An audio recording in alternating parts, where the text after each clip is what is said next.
Temos um grande grupo hoje, nós vamos dar um super mergulho em uma verdadeira liberdade, felicidade, alegria e tudo que está associado com a ressurreição na nossa mente.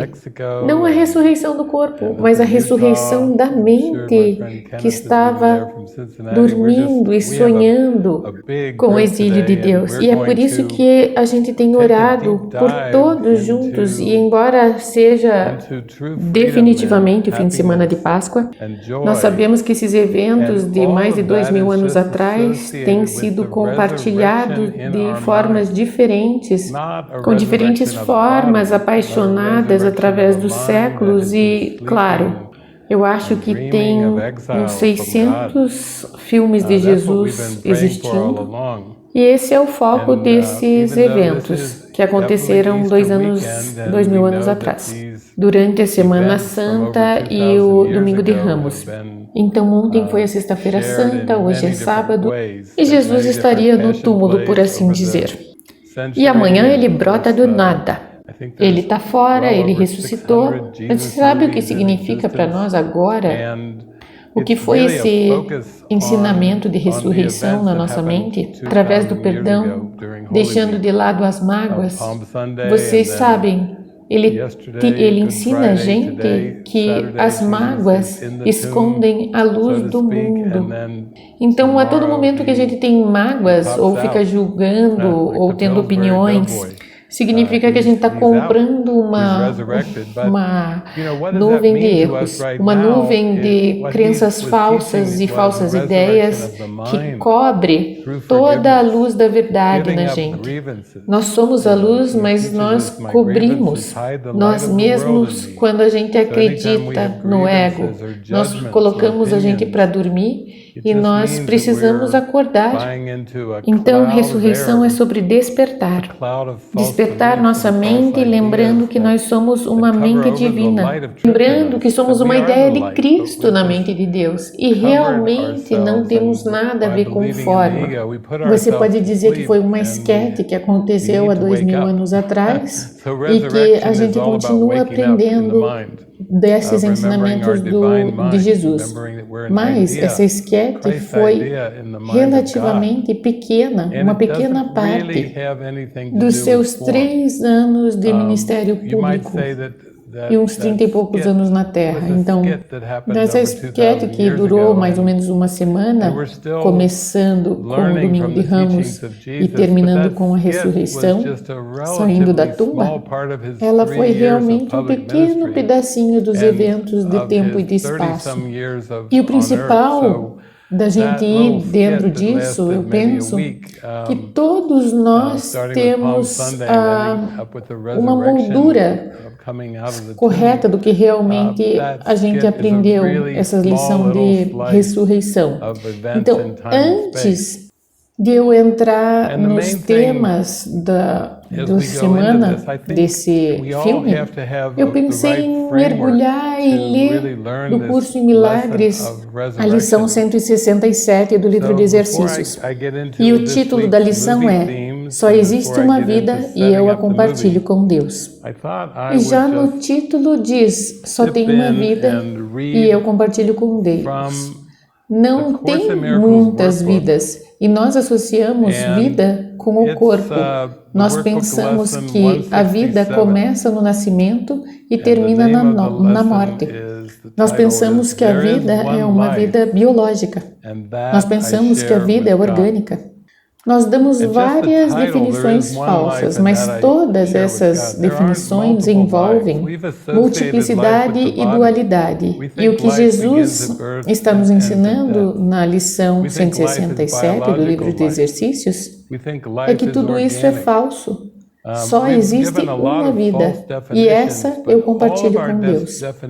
Se você fizer o livro de exercícios e estiver usando o calendário dos anos, a lição de ontem seria Eu sou um Espírito. E ela está dizendo a mesma coisa, que é só tem uma vida espiritual. E a vida espiritual é a vida eterna. E nós poderíamos dizer que Jesus foi um super indicador do caminho.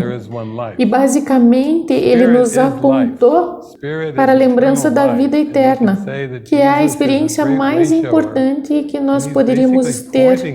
Todas as nossas experiências do tempo, incluindo o nascimento e a morte, aparente morte e aparente nascimento, essas são bem temporárias pequenas ilusões, um pequeno fio de memória que retemos da separação. E ainda assim agimos e reagimos como se fossem reais, imagens reais, eventos reais e ocorrências que a gente encara todos os dias. Quero dizer que se realmente a gente vai ser devoto e sincero, imagine todos os dias se no momento em que você abrir os seus olhos e você olhar em volta no teu quarto e você pensar, outro dia alucinando. Essa seria uma boa forma de começar o dia, porque daí você teria as coisas em perspectiva. Você não ia tentar alcançar e terminar a tua lista de afazeres. Você só ia dizer outro dia alucinando. Se isso é muito radical para você, você podia tentar alguma outra coisa. Abre os olhos e diz, outro dia adorando a morte. Porque perceber um mundo fragmentado ao invés do espírito, o separado no lugar do eterno, da vida eterna e do amor e da verdade, é basicamente possuir, perseguir ilusões. E na verdade, o nosso foco na devoção a Deus não é perseguir ilusões, mas renunciar essas ilusões. E como que a gente faz isso? Senão, como ver elas como ilusões. Por isso seria um grande benefício quando você abrisse os olhos de manhã, antes de você sair da cama, antes de você escovar os dentes, antes de arrumar o cabelo, lavar o seu rosto. Ups! Outro dia alucinando. Talvez essa seja uma boa palavra para jogar aqui. Opa! Outro dia alucinando. Porque daí tem um contexto para dizer, eu quero a vida eterna, eu mereço a vida eterna, porque eu fui criado por Deus como eterno e esse jogo de imagens está me enchendo, estou ficando cansada. Às vezes, vocês sabem, eu estou ficando cansada, chateada, está ficando duro, está cheio de desafios e todas essas coisas vêm da crença em alucinações. É como se você visse todos os dias uma miragem e esquecesse. Ah, meu Deus, os problemas começaram de novo. O que eu vou fazer aqui? Tenho que deixar minha cabeça acima da água. Então, é isso que Jesus nos diz na lição do livro de exercícios 167. Só existe uma vida e eu a compartilho com Deus. Não existem tipos diferentes de vida, pois a vida é como a verdade. Não tem graduação. É a única condição na qual tudo que Deus criou compartilha. Como todos os seus pensamentos, a vida não tem oposto. A morte não existe, porque o que Deus criou compartilha da sua vida. A morte não existe, porque não existe um oposto para Deus. A morte não existe, porque o Pai e o Filho são um. Obrigada, Jesus, por demonstrar isso, nos dando um vislumbre disso. Meus santos, sem esse vislumbre ia aparecer uma perpétua escuridão. Nesse mundo parece haver um estado que é o oposto da vida. Tu o chamas de morte, mas aprendemos que a ideia da morte toma muitas formas. É a única ideia subjacente a todos os sentimentos que não são supremamente felizes. É o alarme ao qual respondes quando não reages com perfeita alegria. Todo pesar, toda perda, ansiedade, sofrimento e dor, até mesmo um pequeno suspiro de cansaço, um leve desconforto ou menor olhar de reprovação, estão admitindo a morte. E assim, negam que tu vives. Uhul! A coisa esquentou agora. Isso é coisa de Jesus Cristo. Agora que o show vai começar. Liberte a tua mente das coisas. Só vou dizer umas coisinhas. Se tem alguma coisa que você responde quando não reages com perfeita alegria, com algum pesar, com alguma perda, ansiedade, sofrimento e dor, ou mesmo um suspiro de cansaço, um leve desconforto, ou o menor olhar de reprovação, vocês estão admitindo a morte. Jesus está dizendo que não tem graus para a vida eterna. E não tem graus para erros.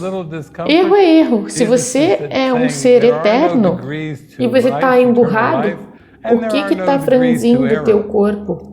Teu corpo não é a verdade. Então, se teu corpo sorri ou se seu corpo está franzindo a testa, são apenas duas formas diferentes de morte. Smiling or the body's frowning, it's just two different forms of death. And we're starting to say we deserve eternal life. That's our inheritance. If God created us eternal, then we must be eternal. It must be a fact if God created us eternal. You think that death is of the body, yet it is but an idea irrelevant to what is seen as physical. A thought is in the mind. It can be then applied as mind directs it, but its origin is where it must be changed if change occurs. Ideas leave not their source. The emphasis this course has placed on that idea is due to its centrality in our attempts to change your mind about yourself. It is the reason you can heal. It is the cause of healing. It is why you cannot die. It is truth established. Its truth established you as one with God. So that's a basic idea in A Course in Miracles. Ideas leave not their source. Christ is an idea in the mind of God, and ideas leave not their source. The Father and Son are one. Fact. Christ remains as God created Christ. Fact. And then, even with regard to this world in our mind, ideas leave not their source. So every time I try to judge a brother or a sister, I'm just reinforcing the idea of judgment and separation in my mind. That's why Jesus said, judge not lest you be judged, because if ideas leave not their source, if I have a judgment or opinion, then it's still in my sleeping mind, and I'm not going to wake up as long as I'm holding on and retaining judgments and opinions and grievances. So obviously Jesus is just saying, change your tune. Come on, sing a happy song, like Stephania's been doing. Sing a happy song, sing a happy song. Every day, sing a happy song. Because we should be praising God and grateful for the oneness and the joy and the love that was given us in our creation. We shouldn't be doing a funeral dirge. And yet when we complain, we're singing a funeral dirge. When we are critical, we're singing a funeral dirge. That they have even Broadway shows. Come on, get happy. We have Broadway shows about being happy, about singing of our joy like the birds. When I listen to the birds, all I hear is happy songs. I really do. Occasionally they're kind of like rock band, like squawks. But most of the birds down here in Mexico, it's like a symphony. When I hear the birds in the morning, I don't need an alarm clock. I get a symphony of melodious birds singing, singing, chirping away. God is wonderful, God is love, so am I, so are you, so is everyone. You know, I could just listen to the birds all day. So if we go to the next one, paragraph 4, death is the thought that you are separate from your Creator. It is the belief conditions change, emotions alternate because of causes you cannot control, you did not make, and you can never change. It is the fixed belief that ideas can leave their source and take on qualities the source does not contain, becoming different from their own origin, apart from it in kind as well as distance, time, and form. So that's what death is. Death is just a belief that you can be different than the Creator. That's all death is. It's just the belief you can be different than the Creator. Different than spirit, different than eternal life, different than God's love. And so, wow, this cosmos gives a variety of images to show us. It seems infinite, but it can't be. It has to have a fixed number, but it seems infinite that we seem to keep looking upon forms that are different as long as we believe our identity is different than the identity that God created us as the Christ. Death cannot come from life. Ideas remain united to their source. They can extend all that their source contains, in that they can go far beyond themselves, but they cannot give birth to what was never given them. As they are made, so will their making be. As they were born, so will they give birth. And where they come from, there will they return. So just to give you a summary of this workbook lesson, again, that whatever you're perceiving that you believe is different from you, if you think there's a person, place, a thing, an object that's different from your mind, that's what projection is. You're just seeing things as if they're external to your mind. That's what projection is, just like in a theater. The light goes through the film and then gets projected onto the screen. The world is just showing us what's in our mind. So we don't really have any reason to get upset with the world because it's just showing us what's in our mind. We should be grateful that the world is showing us what's in our mind so we can let go of unreal concepts. And then in the end, we find out they're all ego concepts. All of these unreal concepts are just a hallucination, a projection of unreal ideas. And then we don't really want to be content with parading around and masquerading and using a mask of false images and ideas. So today's movie, I actually feel is a spectacular way for us to really drop it. This movie will really help you drop it. Yes, I'm going to show a Jesus movie.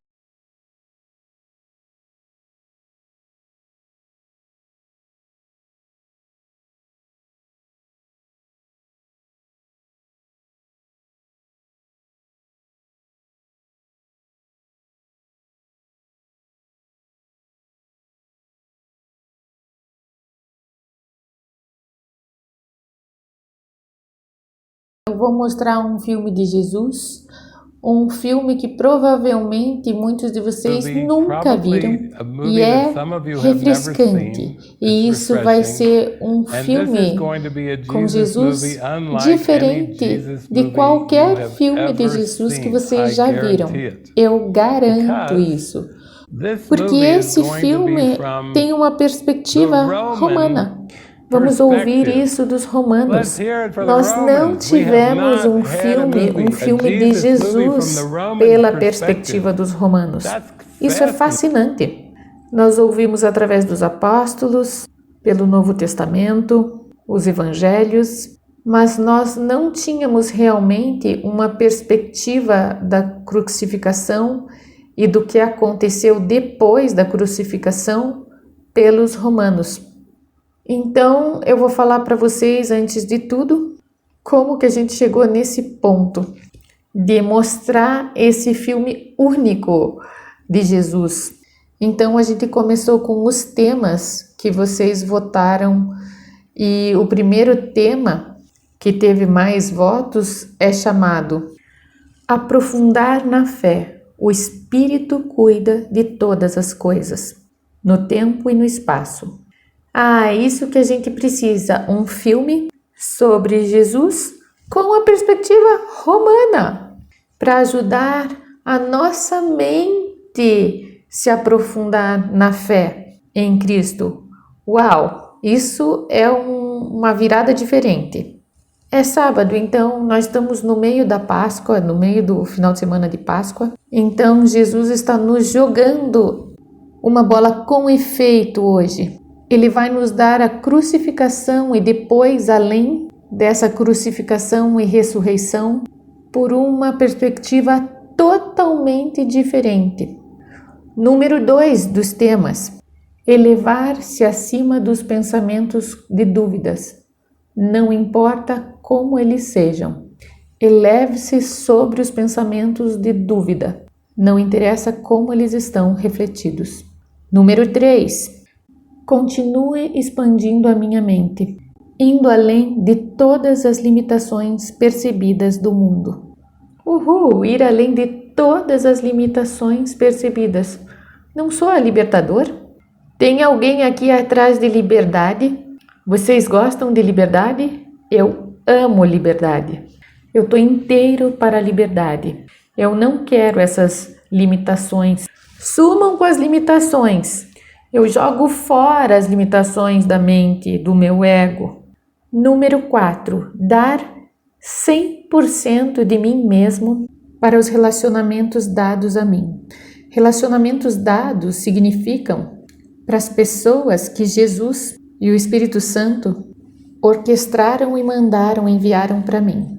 Isso não é legal? Dar 100% de você mesmo, dar o seu coração para esse relacionamento dado. E quando esse relacionamento parece estar desaparecendo, você sabe, as pessoas vão embora, eles vão e serviram ao seu propósito, eles se foram e nós estamos aqui para usar esses nossos relacionamentos dados. Vamos ouvir isso através das nossas companhias poderosas. Nós amamos essas companhias poderosas. Inunde minha consciência com essas companhias poderosas. Me enviem todos os anjos, me enviem todo o suporte. Eu estou pronto para decolar, sair fora da gravidade do ego e subir aos reinos celestiais. Na luz dos céus e na trilha da minha luz, todas as minhas companhias poderosas vão comigo. Todos nós vamos juntos numa experiência super alegre. Então, nós temos uma mais aqui, número 5. Sentir-se vivo na extensão do Espírito. É isso, eu me sinto vivo. Eu imagino que vocês podem dizer, vocês têm que sentir essa alegria de estar sendo elevado e subir para essa alegria. Você tem que sentir essa alegria, mesmo antes de você se elevar totalmente. Você sente a alegria e essa elevação. Você sente e desfruta o destino. Você sente alegria e vê que é a sua vida chamando para ser feliz e alegre, realmente. Não por causa de algum evento exterior, mas porque internamente eu sou iluminado pelo Cristo. Eu fui aceso pelo Espírito Santo. Então, o filme para hoje é um filme de 2016. É um filme chamado Elevação, em português, Ressurreição. O tema do nosso workshop, do nosso retiro é Eleve-se na alegria. Ascenda em alegria, ressuscite em alegria. E o filme que Jesus nos deu foi Eleve-se, como eu ressuscitei. Como uma forte lembrança de que eu ressuscitei. Ascender em alegria não é uma prospecção para o futuro. Eu me elevei, é a aceitação da ressurreição agora. É para isso que a gente está indo. Esse filme de 2016, como eu disse, é único no sentido que o filme começa durante o tempo da crucificação de Jesus. Mas o que eu gosto disso, quando o filme começa, nesse momento, nós nem vemos Jesus. Nós somos apresentados ao Cláudius, que é um tribuno romano. E alguns de vocês já ouviram falar em Pôncio Pilatos. que é quem era o governante romano na época da Galileia, do Império Romano, do Júlio César, e basicamente o Cláudius é a mão direita do Pôncio Pilatos. Que fascinante que a gente vai assistir um filme da perspectiva da mão direita do Pôncio Pilatos. Eu gosto disso. Jesus, obrigada por isso, porque isso vai ser joia. Nós vamos nos divertir nessa carona hoje com o Cláudius. Eu acho que esse filme tem alguns pontos gráficos. Acho que esse filme ele é um pouco como realista de como as coisas realmente eram. Eu sei que alguns de vocês não são necessariamente historiadores ou pesquisadores da Bíblia, mas antes de eu vir aqui hoje para o estúdio, eu estava tomando um milkshake que a Lisa fez. E a Lisa estava fascinada, porque ela não é realmente uma estudiosa da Bíblia. E ela estava me perguntando por que os judeus odiavam Jesus tanto, se ele era judeu. E os romanos, o que eles estavam fazendo? Como que eles estavam envolvidos? Bem, a gente vai ver nesse filme todas essas tensões políticas que a gente percebe quando a gente olha o mundo entre políticos, reis e rainhas, e governos e todas essas fricções que a gente vê na sociedade, que são projeções da crença do ego. Porque se eu tenho um mesmo e esse ser único, eu compartilho com Deus? Por quê? Porque tem apenas uma vida e é a vida eterna. Então, tudo o que eu percebo como tensão, fricção, da raça humana, da condição humana, são apenas projeções da minha própria crença em separação de Deus. Isso faz sentido? Em outras palavras, ao invés da gente tentar achar soluções políticas, você pode dizer, ups, é uma projeção da minha mente, porque eu não aceitei a vontade de Deus e a identidade divina que Ele me deu. Você vê? Então assim começa a ficar mais simplificado, como se você tivesse assistido a noite anterior no monastério trabalhando através de intensa emoção e daí se voltando mais e mais. Eu preciso orar, eu preciso rezar, eu preciso dizer, Espírito, Jesus, mostre-me o caminho, porque essa personalidade mesma está perdida. Essa personalidade está vagueando no pó, vagando no tempo e espaço, como aquele show de TV, Perdidos no Espaço. É uma tentativa difícil da vida quando a vida é eterna e você tenta fazer uma vida temporária, de um faz de contas. É uma fantasia, uma ficção, e todos nós sabemos que pode ficar bem dramática. Pode ficar super dramática quando a gente começa a se identificar com o corpo em si. Então, nesse filme, a gente vai começar durante o tempo da crucificação de Jesus. E basicamente a gente vai começar a ver o que está acontecendo na Judéia há mais de 2000 anos atrás. Uma ocupação romana, assim como Hitler tentou dominar o mundo, assim como Napoleão tentou dominar o mundo. Bem, na verdade, o Império Britânico, a Grã-Bretanha, tinha controle sobre muitas partes do mundo, e alguns acusaram os Estados Unidos de tentar ser o policial do mundo, policiando todos esses diferentes países. Beleza, mundo, você vai usar a nossa moeda, tudo bem. E a nossa moeda é o dólar americano. Vocês todos vão viver de acordo com isso. E se comportem, porque se vocês não se comportarem, vamos enviar CIA, vamos enviar agentes e vamos fazer do nosso jeito. Então, esse é um mundo de dominação e controle. E 2000 anos atrás foi o Império Romano. E daí eu estava falando com a Lisa, daí ela falou, e a Igreja Católica? E eu disse, a Igreja Católica veio bem mais tarde. E esse é um poderoso império militar mundial. e eles basicamente estão controlando a Judéia. Então os judeus são um povo bem orgulhoso, eles têm tradição, eles tentam viver de acordo com Yahweh e Jeová, vivendo de acordo com o Torá e realmente vivendo uma vida em piedade, tentando realmente conhecer a Deus. Mas eles são ocupados, eles estão na Galileia, completamente ocupada pelo Império Romano, junto com muitos outros países. Então tem um grupo de judeus chamados fanáticos que dizem: vamos nos livrar dos romanos, não gostamos de estar ocupados. E isso é semelhante ao que está acontecendo agora com a Ucrânia. E a Rússia entrando, invadindo, e os ucranianos vão assim: opa, o que está acontecendo? Esse é o nosso país. Nós não gostamos de estar controlados e dominados por outro país. Esse é o nosso país. Vocês podem imaginar a mesma emoção, a mesma paixão. Mas mesmo que a gente já tenha ouvido falar dos fanáticos, nós vamos ver graficamente é que eles não estão nem um pouco contentes com o Império Romano. E nós também vamos ver, pela perspectiva romana, de que é difícil controlar pessoas de um outro país, de um outro lugar.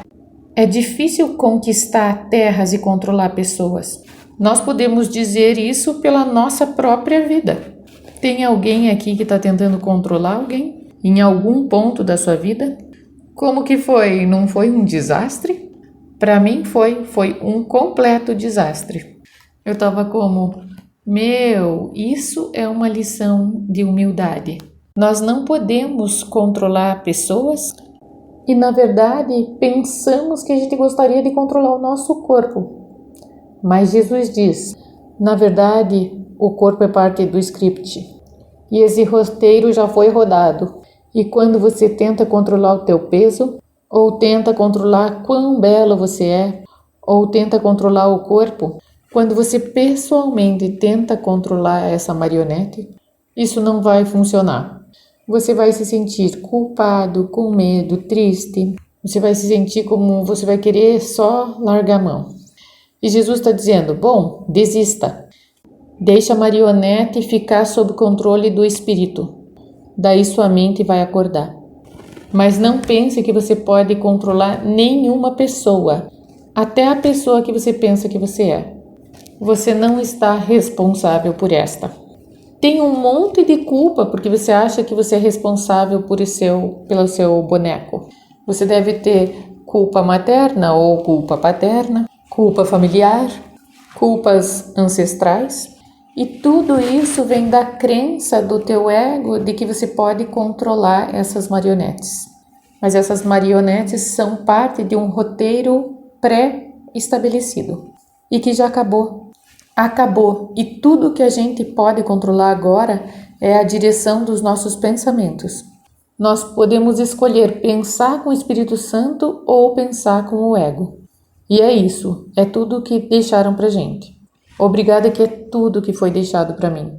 E é por isso que todos nós estamos treinando a nossa mente e pensando com o Espírito Santo e Jesus, porque isso nos liberta a mente para retornar para o nosso estado natural. Nesse filme você vai ver cenas bem gráficas. Quero dizer, não são só os fanáticos que vão querer lutar contra os romanos, e os romanos vão estar tentando controlar a Judéia, e os fanáticos querem que eles vão embora, mas quando as pessoas estão fora da linha, eles não vão necessariamente para a corte, eles usualmente vão ser crucificados ou crucificados de ponta cabeça, por ser uma das consequências de você estar fora da linha. Está fora da linha? Vá lá e seja crucificado de ponta cabeça. É um sistema super forte de controle, de punição e comportamento. Então, Pilates vai aprender muito sobre o Pôncio Pilates, que está servindo Júlio César lá em Roma. E ele está bem preocupado nesse filme porque vai ter alguns espiões de César que estão vindo para ver como que as coisas estão acontecendo na Judéia.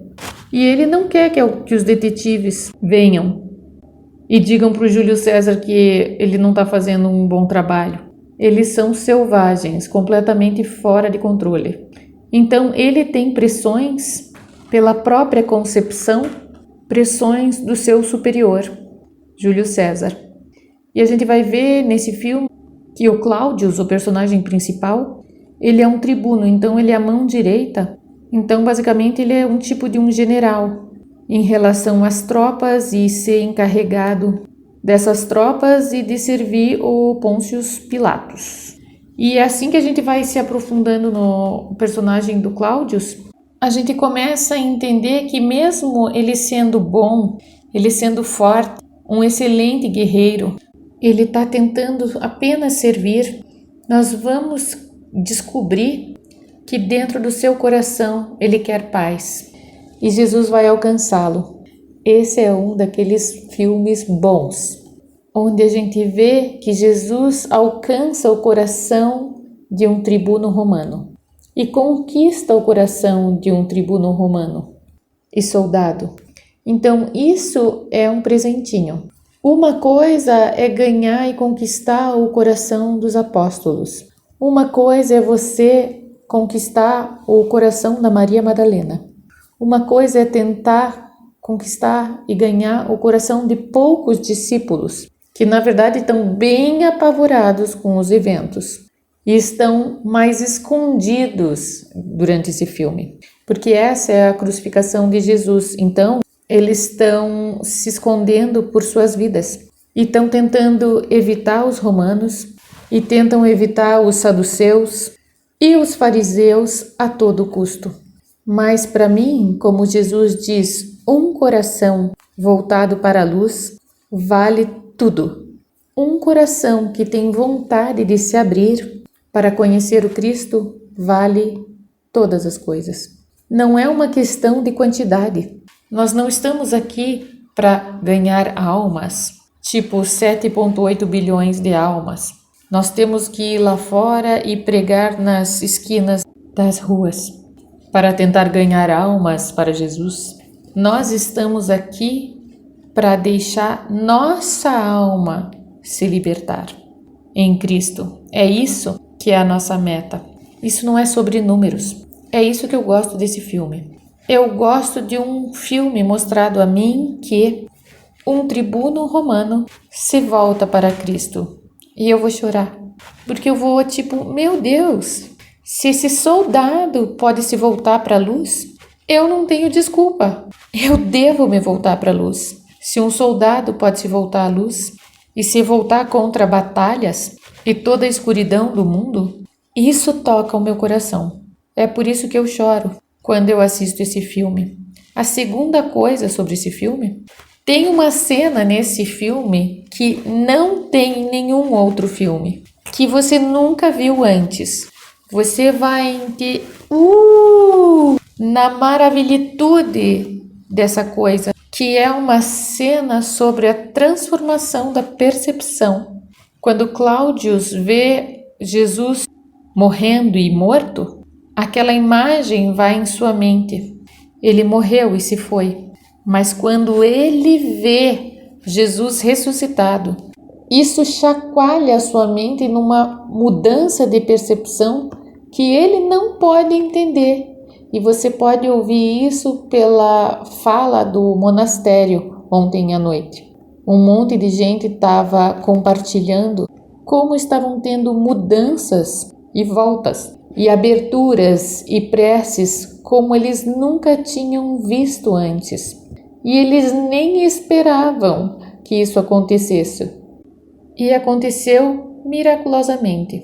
E esse vai ser, eu acho, uma das cenas mais poderosas no telão.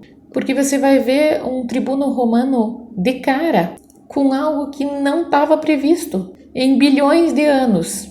Um Cristo ressuscitado, que é uma coisa que vai dar um choque na sua consciência, no seu estado de alerta, de uma forma magnífica. Toda vez que eu vejo esse filme, eu quase tenho que parar, que quase leva a minha respiração embora. Só uma cena pode mudar toda a nossa perspectiva de vida. Toda a nossa perspectiva do mundo e da vida pode ser mudada completamente por uma experiência. E é para isso que a gente está orando. Então hoje vocês vão se deleitar quando a gente chegar no ponto em que Cláudios olhar o Jesus ressuscitado. É um momento super poderoso. Então eu vou surgir de tempos em tempos. Desfrutem, vocês vão estar num caminho que vocês vão sentir como se vocês tivessem voltado 2000 anos atrás. Porque esses eventos nós vamos poder ver pela perspectiva dos romanos. Um tempo super intenso, politicamente, para as pessoas, para o povo. E nós vamos ter Sinédrio, que vai tentar como que se segurar na sua vida querida, com suas regras e regulações e teologias, e Jesus chega com seus ensinamentos meio arrogantes e o Sinédrio se sente ameaçado. Os romanos são ameaçados. Todo mundo se sente ameaçado. E todo mundo começa nesse super protecionismo e um super agradar as pessoas e uma tentativa gigante de tentar proteger o passado. E daí a luz de Cristo vem lavando tudo e diz: não, isso aí é fútil. Desista. Você não pode se proteger da luz, porque a luz te criou e você é luz. Então, tudo que você pode fazer é se entregar a essa experiência de luz. Desfrutem do filme.